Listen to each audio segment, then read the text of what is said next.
जय हिंद दोस्तों। जितने स्टूडेंट यूपी पुलिस भर्ती की 2025 में जो भर्ती आने वाली है उसकी तैयारी कर रहे हैं वो लोग इस वीडियो को जरूर देखें। दोस्तों, मूल विधि यूपीएसआई में मूल विधि प्लस संविधान का काफ़ी अच्छा वेटेज रहता है, तो पूरी उसकी रणनीति के लिए एक अलग से हमने वीडियो बनाया तो उसमें समझाया था। मूल विधि और संविधान से लगभग आपके 22 से 25 क्वेश्चन आते हैं, यानी कि संविधान से लगभग 15 से 16 और मूल विधि से 7 से 8 क्वेश्चन आते हैं। तो हम लोग मूल विधि में जितने इंपॉर्टेंट टॉपिक हैं एक एक टॉपिक को हम लोग डिस्कस करेंगे वीडियो क्लास के माध्यम से, और इसकी पीडीएफ भी आप लोगों को उपलब्ध कराएंगे। तो चलिए, आज का हम लोगों का टॉपिक है सूचना का अधिकार, यानी आरटीआई के बारे में हम लोग क्लियर पढ़ेंगे। इसको बहुत बेहतर ढंग से डिजाइन किया गया है, इसकी पीडीएफ भी आप लोगों को उपलब्ध हो जाएगी। नीचे डिस्क्रिप्शन में टेलीग्राम का लिंक लगा देंगे, वहां से जाकर के आप इसको डाउनलोड कर पाएंगे। तो चलिए दोस्तों, आज की क्लास हम लोग शुरू करते हैं, पढ़ते हैं। इस वीडियो को देखने के बाद एक भी डाउट, एक भी कंफ्यूजन आपको नहीं रह जाएगा सूचना के अधिकार से। तो चलिए शुरू करते हैं। उससे पहले जितने लोग चैनल पे नए हैं वो लोग चैनल को सब्सक्राइब जरूर कर लें, ताकि जितने वीडियो बनाएंगे उनका नोटिफिकेशन आपको समय पे मिलता रहेगा और मेरी क्लासें आप आसानी से देख पाओगे। तो चलिए देखते हैं हम लोग सूचना का अधिकार।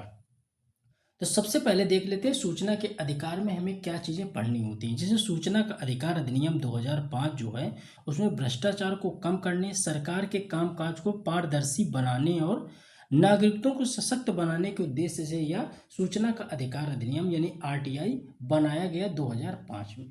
ठीक है। अब इसके बारे में कुछ ऑब्जेक्टिव क्वेश्चन आते हैं जो डायरेक्ट क्वेश्चन पूछते हैं। एक तो धाराओं से पूछता है, दूसरा इसकी पृष्ठभूमि से पूछता है। तो हम लोग पृष्ठभूमि भी इसकी अच्छे से समझ लेते हैं। कब लागू किया गया, किसने, कौन सी डेट थी, पहले कहाँ पे लागू हुआ, पहला देश कौन सा था जहाँ पे लागू हुआ, इन सभी फैक्ट को भी समझना है। जैसे बिल्कुल स्टार्टिंग से बिल्कुल बेसिक, आपको इधर उधर ज़्यादा भागने की जरूरत नहीं है। जितना पढ़ा रहे हैं उसको अच्छे से पढ़िएगा, नोट डाउन भी करते चलिएगा। अगर आपको पीडीएफ लगे तो आप टेलीग्राम में जाकर के ज्वाइन करिएगा, पीडीएफ वहाँ पे मिलेगी। देखिए, तो जो सूचना का अधिकार अधिनियम है यानी आरटीआई एक्ट है वो 2005 में, इसको राष्ट्रपति ने स्वीकृति दी 15 जून 2005 को, और संपूर्ण देश में इसे 12 अक्टूबर 2005 को लागू कर दिया गया। तो देश में कब लागू हुआ, 12 अक्टूबर 2005। और ये पूछता है कि एक कैसी संस्था है, कि ये सांविधिक संस्था है। सांविधिक संस्था है, संवैधानिक संस्था नहीं है। यहाँ पे कंफ्यूजन लोगों को होता है, तो याद रखिएगा सांविधिक है, ना कि संवैधानिक। अगर बात करते हैं तो इसको लागू करने वाला पहला राज्य कौन था, तो देखिए आपके ऑप्शन में तमिलनाडु और गोवा, आप सर्च करेंगे तो दोनों आपको मिलेंगे, लेकिन सही इसमें है कि वो तमिलनाडु में इसको सबसे पहले लागू किया गया था। ठीक है, इसलिए हमने दोनों ऑप्शन आपके लिख दिए कि तमिलनाडु और गोवा। अगर ये तमिलनाडु ना हो तो गोवा को आप टिक कर सकते हैं। लागू करने वाला देश कौन सा था जिसने पहली बार इसको लागू किया, तो स्वीडन देश था जिसने सबसे पहले सूचना का अधिकार यानी आरटीआई को लागू किया था। और राज्य में कौन है, तमिलनाडु है। देश में जो प्रथम सूचना आयुक्त थे, जो प्रथम मुख्य सूचना आयुक्त थे वो कौन थे, तो वजाहत हबीबुल्लाह थे। ठीक है, ये नाम याद रखिएगा, कभी कभार इससे पूछता है।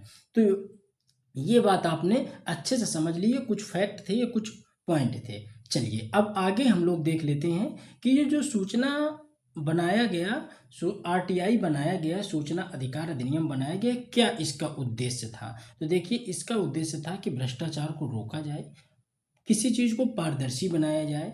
ठीक है, जवाबदेही को बढ़ाना, नागरिकों को सशक्त बनाना। जैसे आपको मान लीजिए किसी वैकेंसी के बारे में, किसी भर्ती के बारे में, किसी कंपनी के बारे में अगर सूचना लेनी है, आपको मान लो कि आप एसएससी की वैकेंसी कब निकलेगी, पद कितने खाली हैं, अगर आपको उसकी सूचना लेनी है तो आपको क्या करना होगा कि ये अधिकार देता है अधिनियम कि आप वहाँ से सूचना आप वहाँ से मंगा सकते हैं। उसके लिए एक प्रोसीजर होता है, 10 रुपये का डाक टिकट लगता है। ठीक है, वो आप पूरा उसको फिल करके जब आप भेजेंगे उस विभाग में, उस संस्था में, तो वहाँ का जो पीओआई होता है, पीआईओ होता है, वो क्या करेगा कि आपको, उसकी जिम्मेदारी होती है कि आपको वो सूचना उपलब्ध कराएगा। तो इस तरीके से ये काम करता है। तो ये जो पारदर्शिता लाना, मतलब ये इसी के लिए है कि वो पारदर्शिता से उन चीज़ों को आपको बताने का काम करता है।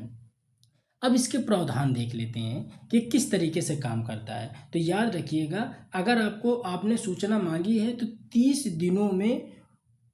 दिनों में लोगों द्वारा मांगी गई जानकारी या सूचना को उपलब्ध कराना अनिवार्य है। यह इसकी एक प्रावधान है। दूसरा, यदि जानकारी व्यक्तिगत या जीवन से संबंधित है तो 48 घंटे के अंदर आपको सूचना उसकी देनी होगी। सूचना न प्राप्त होने पर केंद्रीय या राज्य सूचना आयोग पर अपील भी कर सकते हैं।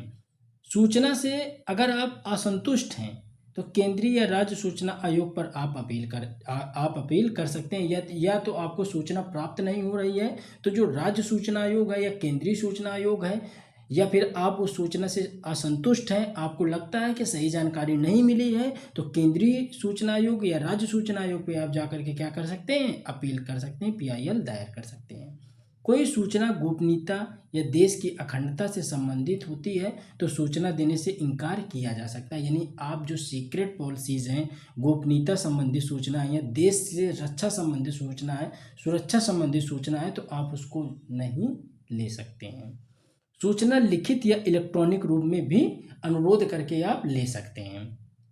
सूचना देने वाले यानी PIO जो पब्लिक सूचना अधिकारी होता है, जो प्रत्येक विभाग में होता है और यही आवेदन प्राप्त करता है तथा सूचना भी प्रदान करता है। लेकिन क्या होता है, कभी कभी क्या होता है कि यह क्या करता है, आवेदन तो लेता है लेकिन सूचना प्रदान करने के लिए इसका एक असिस्टेंट होता है। ये जैसे PIO है तो इसका भी एक असिस्टेंट होता है, उसको बोलते हैं APIO।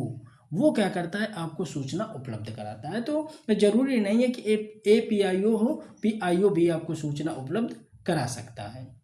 चलिए अब हम लोग देख लेते हैं कि जो देखिए बिल्कुल सिस्टम से चीज़ों को हम समझाने का आपका प्रयास कर रहे हैं कि बिल्कुल आप बेसिक पहले इसकी समझ लो कि ये क्या काम करता है, किस तरीके से काम करता है, इसकी क्या शक्तियां हैं। ठीक है, इन चीज़ों को आप समझ लो। अब जैसे RTI एक्ट की जो इसकी उपलब्धियां क्या है, जैसे जो 2010 का कॉमनवेल्थ घोटाला था तो इसी सूचना अधिनियम के तहत उसकी जांच हुई थी तो वो घोटाला पकड़ा गया था। ऐसे 2G घोटाला भी इसी सूचना एक्ट यानी RTI के तहत जानकारी मिली थी। जब और इसकी आलोचनाएं भी हुई। इसकी आलोचना किस तरीके से हुई, देखिए, जब केंद्र सरकार ही जो सूचना आयोग में सदस्य होते हैं और मुख्य आयुक्त होते हैं, उनका जब वेतन भत्ते सेवा शर्तें निर्धारित करेगी तो वो व्यक्ति सरकार के लिए वफादार होगा, ना कि नागरिक के लिए। तो ये एक माइनस पॉइंट भी है लेकिन प्लस पॉइंट भी हमको यहाँ पे देखने को मिलता है।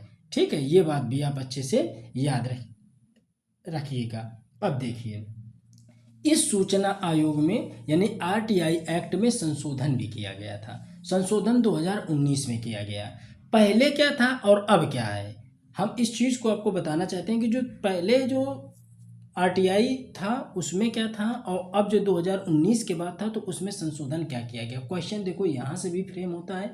आपको जिस तरीके से समझा रहे हैं बिल्कुल आप एक एक पॉइंट को समझते चलिए। देखिए, मुख्य सूचना आयुक्त और सूचना आयुक्त यानी चाहे वो केंद्र की बात हो चाहे वो राज्य की बात हो, भाई अगर केंद्रीय सूचना आयोग होगा तो उसमें भी मुख्य सूचना आयुक्त होगा और सूचना आयुक्त होंगे, सदस्य होंगे, और राज्य में होगा तो राज्य में भी मुख्य सूचना आयुक्त होंगे और उसके सदस्य होंगे। तो उन सब के लिए कार्यकाल 5 वर्ष का था। ठीक है, कार्यकाल कितने वर्ष का था, 5 वर्ष का था। लेकिन जब 2019 का संशोधन किया गया तो उसमें इनके कार्यकाल को निर्धारित करने के लिए बताया गया कि इनका कार्यकाल केंद्र सरकार तय करेगी। अब देखो 2019 से पहले था कि चलो इनका एक कार्यकाल फिक्स है कि 5 वर्ष होगा, चाहे वो राज्य हो चाहे वो केंद्र में हो। लेकिन फिर ये 2019 में आया प्रावधान कि नहीं, इनका कार्यकाल केंद्र सरकार तय करेगी कि 1 वर्ष का काम करेंगे कि 2 वर्ष का कि 3 वर्ष का। तब इसके कार्यकाल को फिक्स करके कितना कर दिया गया था, 3 वर्ष कर दिया गया था। ठीक है, फिर क्या था कि मुख्य सूचना आयुक्त और सूचना आयुक्त का वेतन बराबर होता है। ये 2005 RTI में था लेकिन इसको संशोधन किया गया 2019 में और कहा गया कि इनका वेतन, सेवा शर्तें ये सब केंद्र सरकार तय करेगी। अभी हम आपको बताएंगे कि जो केंद्रीय सूचना आयोग है और राज्य सूचना आयोग है इनमें क्या दोनों में अंतर है। ठीक है, ये भी आपके लिए इम्पोर्टेंट है तो इसको भी आप अच्छे से याद रखिएगा। अभी हम लोगों ने क्या पढ़ा, तो हम लोगों ने पढ़ा देखिए कि सबसे पहले सूचना आयोग की बिल्कुल फाउंडेशन चीज़ें पढ़ी कि क्या क्या इंपॉर्टेंट है, कब लागू किया गया, राज्य में कब लागू हुआ, देश में कब लागू हुआ, इसके उद्देश्य क्या थे, इसके क्या क्या मुख्य प्रावधान है जो हमको जानने होते हैं। ठीक है, इससे लाभ क्या है और हानियाँ क्या हैं। ठीक है, फिर हमने पढ़ा कि जो 2005 वाला सूचना RTI था और 2019 में संशोधन के बाद सूचना RTI था, उसमें क्या अंतर निकल के आया। अब हम लोग आगे देख लेते हैं इसमें। उससे पहले आप ये देख लो, थोड़ी सी जानकारी है कि ये जो अगर आप इसका फुल बैच ज्वाइन करना चाहते हो तो टेलीग्राम में डिटेल है, आप वहाँ से जाकर के देख लीजिएगा। ये पूरी मूल विधि की एक बुकलेट है। ठीक है, इसके अलावा जितना भी आप यूपी पुलिस के लिए इम्पोर्टेंट टॉपिक हैं, जैसे आपको सॉल्व पेपर मिल जाएंगे, यूपी पुलिस के कांस्टेबल की तैयारी कर रहे हो या फिर आप SI के, दोनों के सॉल्व पेपर लगभग 15 सालों के सॉल्व पेपर आपको मिलेंगे। इसके बाद आप कांस्टेबल और दरोगा दोनों के लिए सामान्य अध्ययन, जितने भी टॉपिक इंपॉर्टेंट हैं, चाहे वो भूगोल के हों, चाहे वो इतिहास के हों, चाहे वो पॉलिटी के हों, चाहे वो इकोनॉमी के हों, कंप्लीट इस बुकलेट में मिलेगा। इसके अलावा उत्तर प्रदेश स्पेशल दोनों यूपी कांस्टेबल और यूपी SI के लिए आपको मिलेगा। इसके बाद कांस्टेबल के लिए जो GS GK के इंपॉर्टेंट टॉपिक थे, जैसे मानवाधिकार, GST, ठीक है, पुलिस प्रणाली, इस तरीके के जो इंपॉर्टेंट टॉपिक हैं वो सब एक जगह मिल जाएंगे। और दरोगा के लिए मूल विधि और संविधान की एक अलग से बुकलेट है, वो आपको भी उपलब्ध हो जाएगी। तो इन चीज़ों को देखिएगा आप जाकर के, टेलीग्राम में नीचे डिटेल दी गई, तो वहाँ से आप इनको अच्छे से देख सकते हैं। बहुत बेहतर, सिर्फ एग्जाम ओरिएंटेड चीज़ें ही बनाई गई हैं। चलिए आगे हम लोग देखते हैं। अब उसी के आगे देख लेते हैं कि देखिए, अब हम आप लोगों को बता रहे हैं केंद्रीय सूचना आयोग किस तरीके से काम करता है और उसकी क्या संरचना है और क्या हमें यहाँ पे इम्पोर्टेंट चीज़ें समझनी है। तो देखिए, जो RTI एक्ट 2005 था वो कहता है कि केंद्रीय सूचना आयोग तथा राज्य में राज्य सूचना आयोग का गठन किया जाना है। RTI एक्ट 2005 कहता है कि केंद्र में केंद्रीय सूचना आयोग और राज्य में राज्य सूचना आयोग का गठन होना अनिवार्य है। ये बात कहता है कौन? ये बात कहता है RTI एक्ट 2005 कहता है। अब केंद्रीय सूचना आयोग में क्या उसकी संरचना होगी, किस तरीके से वो काम करेगा, इन चीज़ों के लिए हमें यहाँ पे अच्छे से समझना है। तो चलिए हम लोग यहाँ पे देख लेते हैं कि इसकी संरचना के लिए क्या मुख्य बिंदु होंगे। जैसे केंद्रीय सूचना आयोग है, अब केंद्र के लिए ये काम करेगा, तो केंद्रीय सूचना आयोग में कितने सदस्य होंगे? तो आप समझ लीजिए कि एक मुख्य सूचना आयुक्त होगा, 10 सूचना आयुक्त होंगे, अधिकतम 10 हो सकते हैं और इससे कम भी हो सकते हैं, लेकिन उसकी मैक्सिमम लिमिट है वो है कि 10 मेंबर होंगे। और वो जो 10 मेंबर होंगे वो उनको कौन नियुक्त करेगा? तो याद रखिएगा, वो 10 मेंबर जो होंगे उनकी नियुक्ति राष्ट्रपति करेगा एक समिति की सिफारिश पे, एक समिति की सिफारिश पे। और जो समिति बनाई जाएगी उसके अध्यक्ष होंगे प्रधानमंत्री जी। और सदस्य इसमें कौन कौन से होंगे? तो याद रखिएगा, लोकसभा में विपक्ष का नेता होगा और प्रधानमंत्री द्वारा नामित मंत्री होंगे, प्रधानमंत्री द्वारा नामित मंत्री होंगे। आप बात समझ पाए होंगे। एक बार और इसको समझाते हैं कि जो इसकी संरचना होती है, संरचना में याद रखना कि एक मुख्य सूचना आयुक्त होगा, 10 सूचना आयुक्त होंगे, अधिकतम 10 हो सकते हैं, कम भी हो सकते हैं, लेकिन अधिकतम 10 से ज़्यादा नहीं होंगे, 11-12 नहीं होंगे। जो 10 ये सूचना आयुक्त होंगे, यानी ये जो मेंबर होंगे, इनकी नियुक्त करेगा राष्ट्रपति। राष्ट्रपति किसके सिफारिश पे नियुक्त करेगा? तो एक समिति बनाई जाती है जिसके अध्यक्ष होते हैं प्रधानमंत्री। तो प्रधानमंत्री की समिति की अध्यक्षता पर वो लोकसभा में विपक्ष का नेता और प्रधानमंत्री द्वारा नामित मंत्री इसके सदस्य होते हैं। तो ये तो हो गई बात संरचना, यानी मेंबर के कितने मेंबर होंगे, कौन उनको नियुक्त करेगा, यहाँ तक हमने बात समझ ली। अब इसके लिए हम लोग समझ लेते हैं कि इनका जो कार्यकाल होगा, सेवा शर्तें होंगी, वो किस तरीके से काम करेंगी। जो कार्यकाल होगा, सेवा शर्तें होंगी, वो किस तरीके की होंगी। तो देखिए, ये जो 10 सदस्य नियुक्त करे जाते हैं, ये कौन होते हैं? तो ये विज्ञान, तकनीकी, पत्रकारिता, जन सेवा, प्रबंधन, समाज सेवा तथा विशिष्ट अनुभव वाले व्यक्ति ही होने चाहिए। ये मेंबर जो होंगे वो इनके अंदर इतने गुण होने चाहिए। संसद या विधानमंडल के सदस्य नहीं होने चाहिए। ऐसा नहीं है कि संसद या विधानमंडल के वो सदस्य हों, या लोकसभा के सदस्य हों, राज्यसभा के सदस्य हों, या विधान, भाई देखो, अगर केंद्र की बात है तो लोकसभा या राज्यसभा के सदस्य नहीं होने चाहिए। अगर राज्य सूचना की बात होगी तो विधानमंडल या विधानसभा के सदस्य नहीं होने चाहिए। इनको पुनर्नियुक्त नहीं किया जा सकता, पुनर्नियुक्त नहीं किया जा सकता। किसी लाभ, व्यापार या उद्यम से ये जुड़े नहीं होने चाहिए। पहले इनका जो कार्यकाल था 5 वर्ष था, लेकिन अब इनका कार्यकाल कितना है? 3 वर्ष है। ठीक है। इनके वेतन की बात करें तो 2.5 लाख रुपए होता है मुख्य सूचना आयुक्त का वेतन, और 2.25 लाख रुपए होता है सूचना आयुक्त का, यानी जो उनके मेंबर होंगे उनका वेतन होता है। अगर इनकी बात करें कि त्यागपत्र किसको देंगे, तो ये राष्ट्रपति को देंगे। प्रतिवेदन किसको देंगे, तो केंद्र सरकार, यानी जो अपनी रिपोर्ट बना के देते हैं किसको देते हैं? केंद्र सरकार को। और अगर इनको त्याग पत्र देना है तो ये अपना राष्ट्रपति को देंगे। ये बात किसकी थी? तो ये बात थी केंद्र सूचना आयोग की। आपने समझा कि इनके कितने मेंबर होंगे, इनका कार्यकाल क्या होगा, सेवा किस तरीके से देंगे, नियुक्ति कौन करेगा, उस समिति का अध्यक्ष कौन होगा, सदस्य कौन बनेंगे, वेतन क्या होगा, त्याग पत्र किसको देंगे और प्रतिवेदन किसको देंगे। ये हमने समझा केंद्रीय सूचना आयोग का। अगर आप अच्छे से पढ़ रहे होंगे तो इसमें कोई ऐसी बात नहीं लिखी है या इस तरीके से कोई एंगल नहीं फंसा है कि आप उसको समझ ना पा रहे हों। चलिए अगला हम लोग देख लेते हैं अब राज्य सूचना आयोग को। तो राज्य सूचना आयोग को हम लोग यहाँ पे देखते हैं कि राज्य सूचना आयोग के बारे में क्या इंपॉर्टेंट है। तो देखिए इसकी संरचना में बिल्कुल सेम संरचना है कि यहाँ एक मुख्य सूचना आयुक्त होगा, 10 सूचना आयुक्त होंगे, अधिकतम 10 हो सकते हैं। इनकी नियुक्ति वहाँ पे केंद्र में कौन कर रहा था? राष्ट्रपति। राज्य में कौन करेगा? राज्यपाल। वहाँ पे इस समिति का जो अध्यक्ष था कौन था? केंद्र में प्रधानमंत्री, यहाँ पे कौन है? मुख्यमंत्री। वहाँ पे प्रधानमंत्री के ही सिफारिश पे नियुक्ति हो रही थी, यहाँ पे मुख्यमंत्री की सिफारिश पे विधानसभा में विपक्ष का नेता और मुख्यमंत्री द्वारा नामित मंत्री इसके सदस्य बन सकते हैं।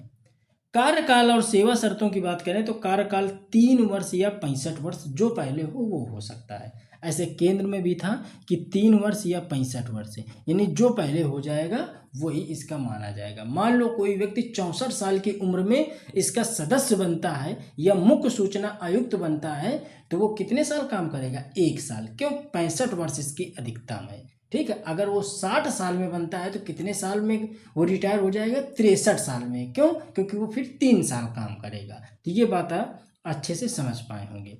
पुनर्नियुक्त नहीं किया जा सकता है। संसद यानी कि विधानमंडल का सदस्य नहीं होगा। ठीक है। पहले कार्यकाल 5 या 65 वर्ष था, अब क्या है कार्यकाल इसका? 3 या 65 वर्ष हो गया है। त्याग पत्र किसको देगा? राज्यपाल को। प्रतिवेदन किसको देगा? राज्य सरकार को देगा। तो ये बात आप अच्छे से समझ गए होंगे। शायद ये चीज़ें आपको समझने में बड़ी आसानी हुई होगी। चलिए अब हम लोग देख लेते हैं कि ये सूचना का अधिकार अधिनियम है उसमें मुख्य धाराएं कौन सी हैं जो एग्जाम में आपसे पूछी जाती हैं। तो इन धाराओं को भी हम लोग यहाँ पे समझ लेते हैं। तो देखिए आपको जो इम्पोर्टेंट धारा हैं वो हम यहाँ पे आपको अच्छे से समझाने का प्रयास करेंगे। चलिए जैसे धारा नंबर 2 क्या कहता है, तो धारा नंबर 2 में इसकी परिभाषा का वर्णन किया गया है। धारा नंबर 3 में बताता है कि सूचना प्राप्त करने का अधिकार व्यक्ति के पास है। धारा नंबर 6 क्या कहता है कि सूचना प्राप्त करने हेतु आवेदन की प्रक्रिया किस तरीके से किया जाएगा, क्या प्रोसेस होगा, आपको किस तरीके से लिखना होगा। अगर किसी विभाग से आप सूचना ले रहे हैं तो उसमें कितना चार्ज आएगा, आपको कितना का स्टाम्प लगाना होगा, कितने की डाक लगानी होगी, ये सारा प्रोसीजर किस में है? धारा नंबर 6 में है। धारा 7 क्या कहता है कि आरटीआई आवेदन का निपटारा हुआ कि नहीं हुआ तो कितने दिन के अंदर उसका होना चाहिए। तो हमने आपको बताया 30 दिवस के अंदर इसका निपटारा हर हाल में हो जाना चाहिए। धारा 8 क्या कहती है कि कुछ मामलों में सूचना देने से छूट है, जैसे जो गोपनीयता की सूचनाएं हैं, सुरक्षा संबंधी सूचनाएं, इंटरनेशनल सिक्योरिटी संबंधी सूचनाएं हैं, उनको आप नहीं ले सकते हैं। ठीक है, ये कहती है धारा नंबर 8। दोस्तों अगर आप सीरियस होकर के तैयारी कर रहे हो एसआई की या यूपी कांस्टेबल की, तो आप मेहनत से लगन से जिस तरीके से आपको कंटेंट प्रोवाइड कराया जा रहा है, भरोसा मानो। और जो पिछली वैकेंसी थी 60,244 में बहुत बेहतर रिस्पांस गया था, बहुत बेहतर रिजल्ट गया था जीएस रिव्यू चैनल से और उनके टेलीग्राम से। आप जा करके एक बार देखिएगा, आपको ये चीज़ें अच्छे से पता लग जाएंगी। तो एग्ज़ाम ओरिएंटेड ही कंटेंट आपको प्रोवाइड कराया जा रहा है। यहाँ पे जितनी ज़रूरत है उतनी ही चीज़ें आपको प्रोवाइड कराई जा रही हैं। आप इस टॉपिक को पढ़ने के बाद कहीं से भी गूगल से, किसी किताब से, ओल्ड पेपर से आप हल करिएगा, सिंगल क्वेश्चन आपका नहीं छूटेगा। इतनी बात का भरोसा मान के आप चैनल से जुड़िए और अच्छे से मेहनत से, लगन से तैयारी करिए, आपका परिणाम आपके पक्ष में आएगा। चलिए, धारा नंबर 12 क्या कहती है? तो धारा 12 कहती है केंद्रीय सूचना आयोग का गठन किया जाएगा। ऐसे धारा 13 क्या कहती है कि इसका कार्यकाल कितना होगा। धारा 14 कि मुख्य सूचना आयुक्त तथा सूचना आयुक्तों को राष्ट्रपति साबित कदाचार के आधार पे पदच्युत कर सकता है, लेकिन ऐसे मामलों की जांच सुप्रीम कोर्ट करेगा। यानी कि राष्ट्रपति उन्हें पद से हटा सकता है समय से पहले, चाहे वो केंद्रीय सूचना आयोग के सदस्य हों और चाहे राज्य सूचना आयोग के सदस्य हों या मुख्य सूचना आयुक्त हों, उनको राष्ट्रपति हटा सकता है। लेकिन इस मामले की जो जांच है वो गहनता से कौन करेगा? तो सुप्रीम कोर्ट करेगा। धारा 15 राज्य स्तर पर राज्य सूचना आयोग होगा और धारा 12 में केंद्रीय स्तर पर केंद्र सूचना आयुक्त होगा। धारा 18 सूचना आयोग की कार्य शक्तियां दी गई हैं। धारा 19 सूचना न देने पर लोक सेवकों को दंड दिया जाएगा। मतलब ये बात है, धारा 19 कहती है कि अगर व्यक्ति 30 देखो एक रूल होता है कि 30 दिन के अंदर व्यक्ति को सूचना देनी है। अगर वो विभाग, ठीक है, पीआईओ, अगर उस विभाग का पीआईओ मान लो एसएससी से, अपने एसएससी विभाग में हमने वैकेंसी से संबंधित सूचनाएं मांगी, कितने पद रिक्त हैं और वैकेंसी कितनी आनी है, कब आनी है, किस तरीके से सूचना आपने मांगी। अब वहाँ का पीआईओ आपकी बातों को इग्नोर कर देता है, वो सूचना देने में असमर्थ है। अगर वो असमर्थ है, सूचना आपको नहीं दे रहा है, तो उसके लिए दंड का प्रावधान धारा नंबर 19 में है। क्या प्रावधान है कि 30 दिन में सूचना न मिलने पर 250 रुपये प्रतिदिन के हिसाब से क्षतिपूर्ति या अधिकतम 25,000 रुपये तक देनी होगी उसे, और उसके बाद उसके ऊपर विभागीय कार्रवाई होगी, वो अलग से है। यानी कि अगर आपने सूचना मांगी, 30 दिन के अंदर नहीं दे रहा है, 30 दिन से 5 दिन का समय ज़्यादा हो गया है, 4 दिन का समय ज़्यादा हो गया, अगर 4 दिन का समय ज़्यादा हो गया तो वो 1,000 रुपये दंड के रूप में उसको लगेंगे और इसके बाद विभागीय कार्रवाई उसके साथ अलग से होगी। अधिकतम 25,000 रुपये उससे जुर्माने के तौर पे लिया जा सकता है। तो ये एक सूचना अधिकार अधिनियम की प्रमुख धाराएं थी। इतनी धाराएं आपको अच्छे से देखनी है और पढ़नी है। इसके बाद अगला टॉपिक इसी पे आएगा। जितनी भी मूल विधि से इम्पोर्टेंट टॉपिक है उन सभी को हम लोग एक बेहतर ढंग से एक सीरीज वाइज कंप्लीट करेंगे। आपको सिर्फ चैनल पे बने रहना है, चैनल को सब्सक्राइब करके जरूर रखिएगा, बेल आइकन को प्रेस करके रखिएगा ताकि हम वीडियो डालें उनका नोटिफिकेशन आपको मिल सके और आप बेहतर कंटेंट के साथ अच्छी अपनी तैयारी कर सकें और अपने लक्ष्य को प्राप्त कर सकें। तो वीडियो कैसा लगा है? आप लोग वीडियो अच्छा लगे तो शेयर जरूर करिएगा, नीचे कमेंट करके अगला टॉपिक किस पे बनाया जाए वो आप हमें सजेस्ट जरूर करिएगा। तब तक जय हिंद, जय भारत।